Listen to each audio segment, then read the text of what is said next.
जी नाजरीन, आप देख रहे हैं फर्स्ट 96 न्यूज़ HD। खबर शामिल करेंगे।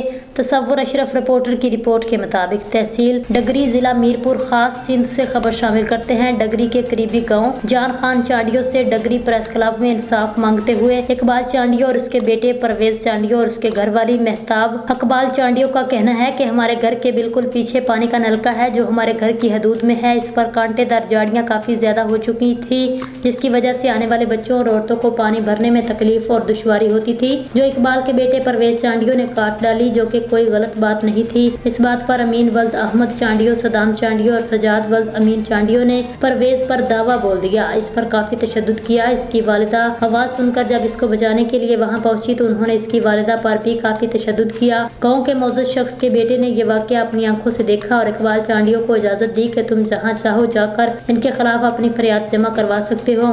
इकबाल चांडियो अपनी फैमिली के साथ डगरी प्रेस क्लब में इंसाफ मांगने के लिए पहुंच गए। वीडियो लाइव देखें। इकबाल चांडियो ॻोठ जान खान चांडियो, ही मुंहिंजो पुटु आहे परवेज़ अली चांडियो, ही मुंहिंजी ॿी घरवारी आहे मेहताब इकबाल चांडियो।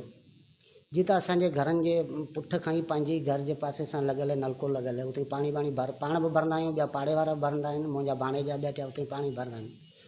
त नलके जे मथां देवी वधी वई आहे, त मुंहिंजो पुटु सुबुह जो छा कयो, कुआड़ी खणी देवी जा जेके मथां पूछड़ आहिनि उहे वढिया पिए, त भई जीअं औरतूं पाणी भरे खणंदियूं त वरी मुंहं में लॻनि था। उन खां मुंहिंजो भाणे जो आहे अमीन पुटु अमन चांडियो ऐं सदाम चांडियो, उहो भाणे जो आहे, ऐं अमीन जो पुटु आहे सजाद।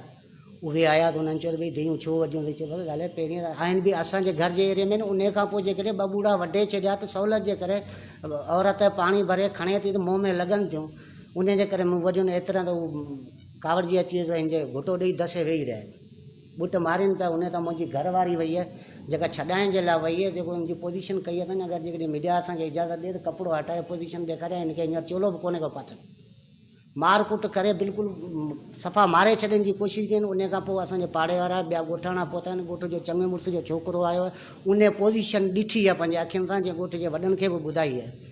उन खां पोइ जेको सो मूंखे चवनि त भई हाणे जेकॾहिं सफ़ा उणी बि आहे त तूं वञ थाणे ते, असांजे वस में न आहे। पर थाणे ते अञा पहुतो कोन आहियां, पर मूंखे उमेदु आहे थाणे ते वेंदुसि तॾहिं बि इंसाफ़ु थींदो।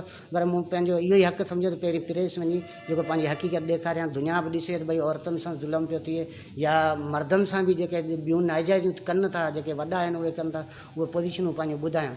ऐं इहो ई चवां थो त असां खां इंसाफ़ु थिए ऐं नाइंसाफ़ थी आहे। मुंहिंजी लॼ बि आहे, जंहिंजे माना कपिड़ा लीड़ियूं करे उते उघाड़ो करे छॾियो आहे, जिन्हनि ॿियनि औरतुनि अची मथां गंदी उॾाई आहे ऐं उन पोज़ीशन में वठी आहे। अञा ताईं चोलो बि कोन्हे पातल।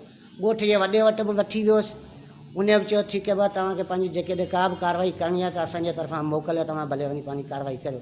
भाई हिते पहुता आहियूं। उन खां पोइ कुझु माण्हुनि फ़ोनूं कयूं, उन्हनि चयो त केस वग़ैरह न करियो, थाणे ते न वञो, ऐं जेको तव्हां अचो असीं तव्हांजो फ़ैसिलो करियूं था। जे असीं वञूं था, ठीकु आहे, ॻोठ जा वॾा आहिनि, उन्हनि जी इज़त रखूं था, वञूं था फ़ैसिले जे लाइ। जेकॾहिं फ़ैसिलो कनि था, इंसाफ़ु थिए थो त ठीकु आहे, अगरि न आहे त सुभाणे वरी बि असां प्रेस ते बुख हड़ताल ते वेंदासीं, ॿियो एहतिजाज बि कंदासीं, थाणे ते बि वेंदासीं, DSP खे बार ते कंदासीं, त असां सां इंसाफ़ु कई, जवाबदारनि ख़िलाफ़ु कार्रवाई कई।